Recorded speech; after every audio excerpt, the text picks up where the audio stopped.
Sinabi mo sa isang interview na sayang ang binabayad ng taong bayan sa akin. Yun po yung opinion ko, Your Honor.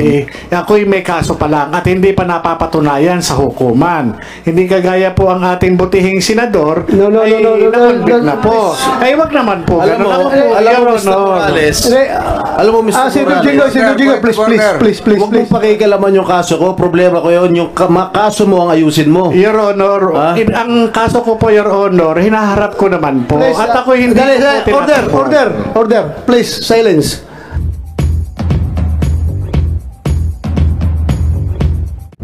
Okay, Mr. Morales. Yes, Your Honor. Nakita ko sa isang interview mo na sinabi mo na ako raw ay hindi marunong mag-imbestiga. Am I correct? Yes, Your Honor.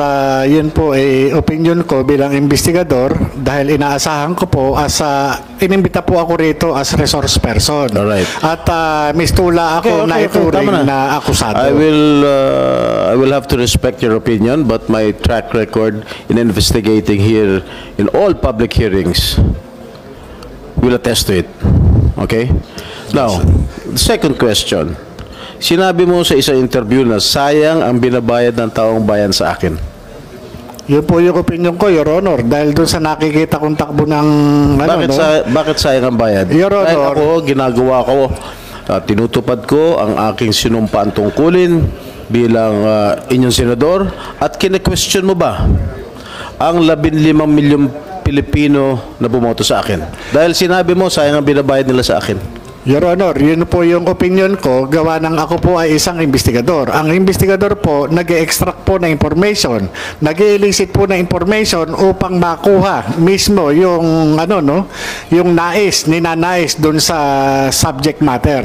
Kagaya po ng ginagawa natin ngayon. Ako po ay nagsasalita lang bilang sa aking opinion at bilang dun sa aking karanasan bilang isang investigador. Kapag ako po ay kaharap ng isang iniimbestigahan, talagang sinisikap ko po na makuha ko yung sustansya na kinakailangan patungkol po dun sa hinahangad kong resulta. Ako po, hindi po kailanman na memersonal o kumakaladkad o naghuhusga sa pagkatao ng kahit na sino, lalo na yung mga naimbestigahan ko talagang mga kriminal. Yan ang opinion mo. Ito naman opinion ko. Okay.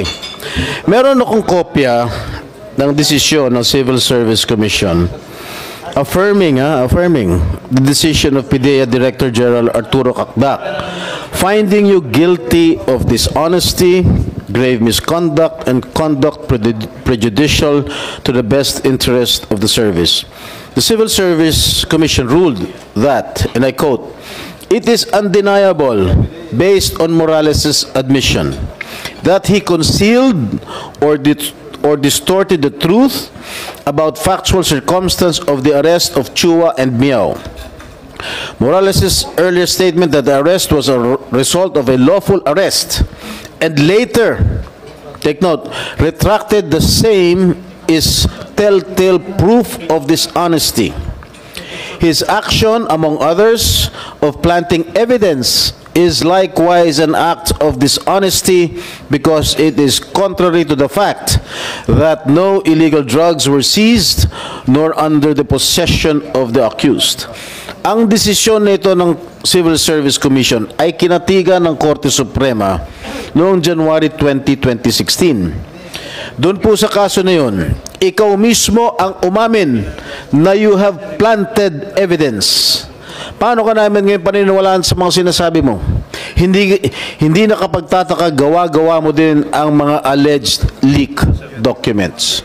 Ano po masasabi niyo, Mr. Morales? Your Honor, hindi ko po makita yung relevance ng sinasabi niyong desisyon ng Civil Service Commission. Ang pinag-uusapan po natin dito, Your Honor, wait. I am testing your credibility, Mr. Morales. All right?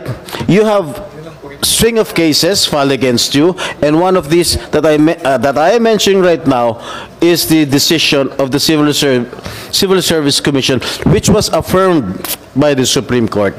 All right?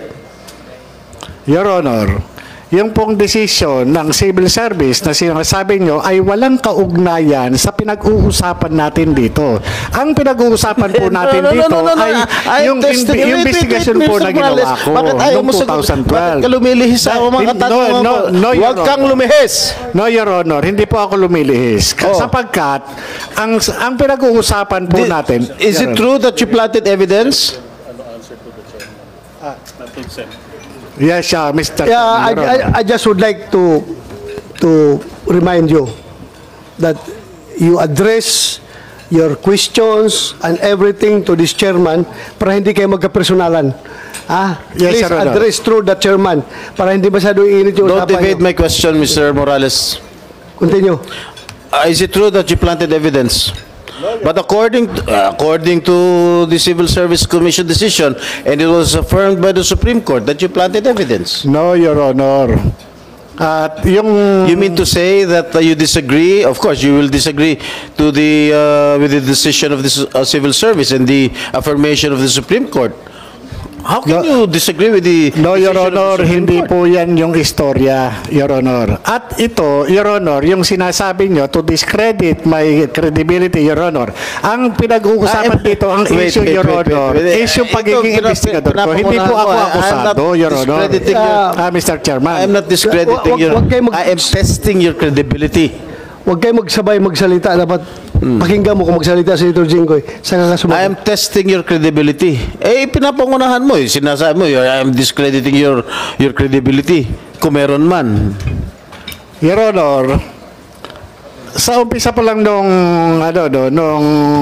magmula nung dumating kayo dito sa hearing, Mr. Chairman, ito na yung naging experience ko, Your Honor, Mr. Chairman, dito sa Senate investigation.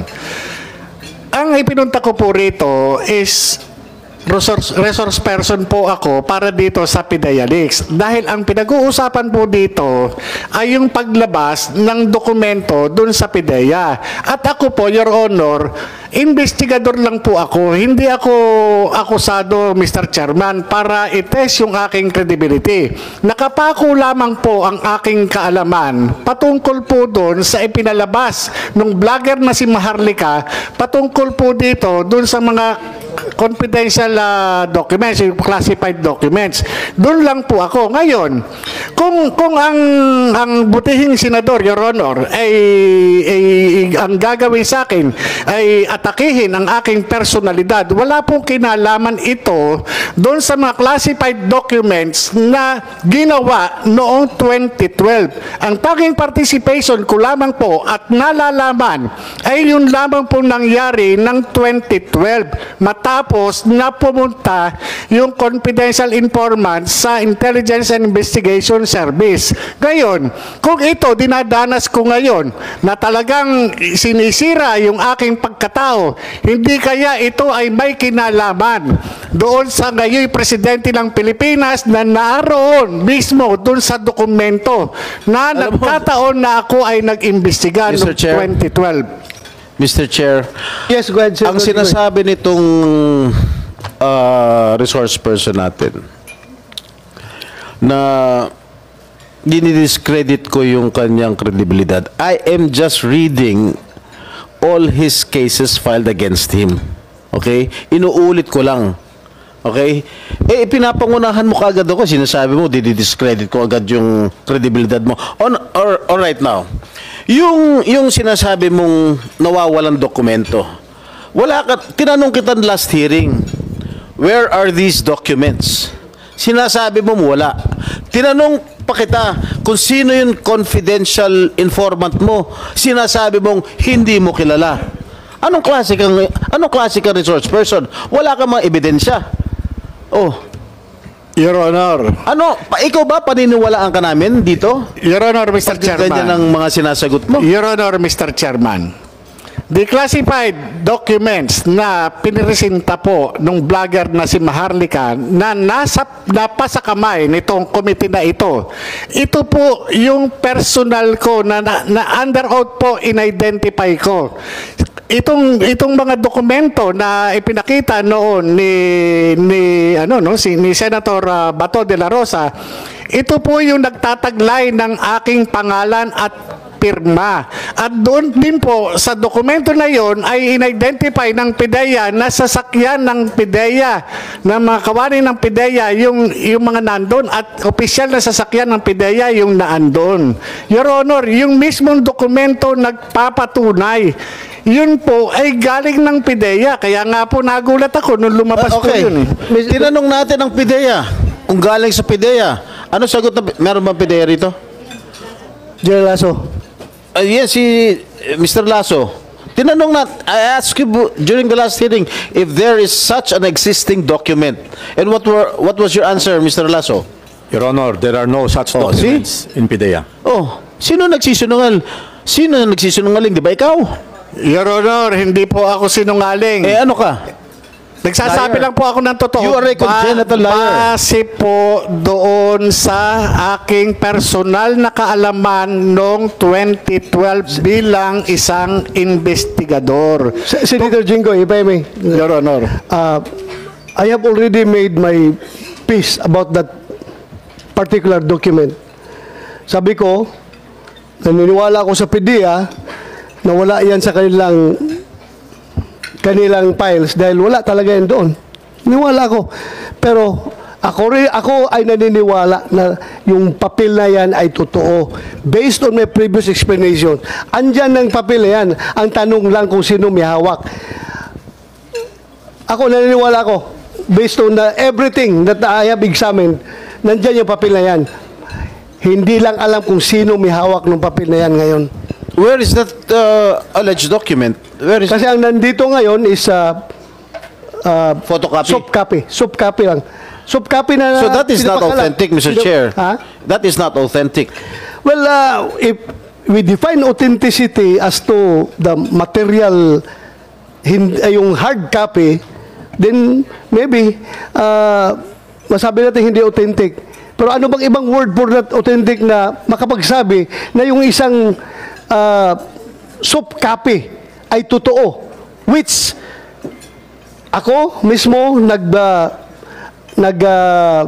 rule na talagang totoo yan as far as I'm concerned. Andyan yan, pero soft copy nga lang andyan.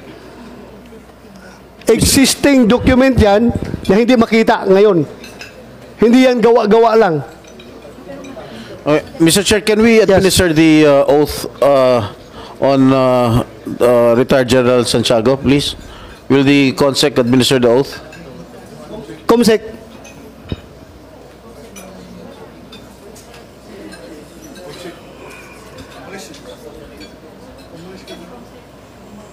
Comsec.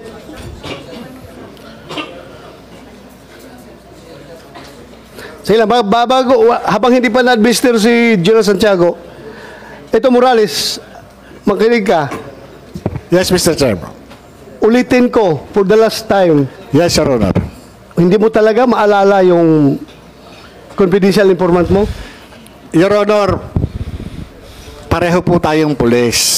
At napaka-importante po sa atin yung mga information galing po sa mga informer. Itong mga informer po, kapag lumalapit sa atin, ito yung karamihan po ng mga pinagmumulan natin ng trabaho. At kapag Ulitin ko yung question, dagdagan ko yung question. Hindi kaya ayaw mo lang sabihin yung identity dahil nga meron tayong code of conduct between handlers and the confidential informants na kahit ano mangyari, walang laglagan dahil buhay ko ang nakataya. Hindi ba yan ang nasa isip mo? Gano'n na nga po, Your I'm Honor. not feeding, I'm not feeding, pero ako bilang operative, hindi ko talaga ilalaglag, pero ikaw, ewan ko, bakit, so confirm mo na ayaw mong sabihin, alam mo. Gano'n na nga po, Your Honor. Oh, so, Mr. Chair, Kasi hindi po kakayanin ng konsensya ko, Your Honor, kapag kami nangyaring masama doon sa confidential informant. So ganito ngayon, at stake yung credibilidad mo. Dahil you are testifying before this committee. bakit hindi mo pa sabihin yung pangalan ng informant na yan? Otherwise, dudurugin at dudurugin ka talaga sa tao na masisira yung kredibilidad mo dahil nga hindi mo masabi ang Your Honor. informant mo. Parang out of thin air, lumabas yan dahil wala kang informant na matuturo. Your Honor. Mr. Chair, if I may first. Yes, Mr. go ahead, Senator Jinggoy. Maliwanag na maliwanag po, Mr. Chair, na itong ating resource person ay nagsisinungaling. Bakit? Unang tinanong ko sa kanya nung nakarang hearing kung sino yung confidential informant niya, ang sagot po niya sa akin o sa atin, hindi niya kilala. Ngayon po, nung tinanong nyo siya, meron daw, pero baka masabit. Tama po ba ako? So, ibig sabihin, meron siyang confidential informant na ayaw niyang pangalanan. Ngunit nung nakaraang hearing, sinabi niya sa atin lahat na hindi niya kilala. Di talaga napakasinungaling nitong taong ito. Your Honor, Mr. Chairman, wala po akong sinabing hindi kilala. Hindi po matandaan. O, hindi mo Hindi po iba po yung hindi kilala kaysa doon sa hindi matandaan. Your Honor, ito po, mahigit isang dekada na po itong kaso na to, itong pagkakaimbestiga ko.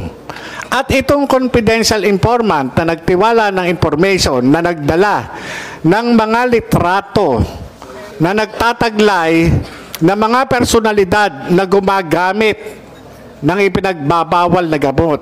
Base sa kanyang revelation, ito po lahat ay na-reduce doon sa kanyang deposition. Kaya nga, okay na yan. Pabalik-balik na natin narinig yan. Pabalik-balik na. Ang atin lang is, sino yung informant? Kung ako nasa shoes mo, if I were in your shoes, na ganito na ako ngayon, na naiipit ako, well, talagang sasabihin ko kung sino yung informant ko. Kung alam ko kung sino yung informant. Your Honor, kung natatandaan ko man, yung pangalan niya, hindi ko pa rin po talaga ipagkakaloob dahil po hindi kakayanin ng aking konsensya kapag may mangyari sa kanya. Your Honor. Well, I can give you the assurance that the Senate will protect him or her, kung sino man siya. Sige, huwag kang mag-alala. Sabihin mo, we will protect her. Hindi siya mapapano. Sabihin mo lang pangalan. Your Honor, classic example na nga po yung ginagawa sa akin. Ako'y investigador lamang doon sa kaso. Hindi po ako akusado. Ngayon po ako po'y nakakaranas ng talagang sa aking pagkatao. Yung pakayang confidential informant. Ako nga po mismo, nano lang ako dito investigador lang ako, Your Honor. Tumanggap lamang po ako ng information. Andyan na tayo, Morales. Agent Morales, andyan na tayo sa sitwasyon na yan. Andito na lang tayo, lahat-lahat. Nangyari na yung mga dapat mangyari at hindi dapat mangyari. Pero your question is, your credibility is at stake here kung hindi mo maibigay yung pangalan ng informant. I am giving you a piece of advice. Sabihin mo na lang yung pangalan ng informant mo para hindi na masabi na gawa-gawa mo lang yan. Your Honor, hindi ko po hawak ang inyong pag-iisip. Ako po'y nandito dahil doon sa paglabas ng dokumento na inilabas ng vlogger. Ako po ay sumulat sa PIDEA para magkaroon ng investigasyon upang patotohanan na wala akong kinalaman sa paglabas. At sabihin sa kanila na itong dokumento na ito ay ako yung nag-imbestiga. Tungkol po dito, ako po yung nag-imbestiga.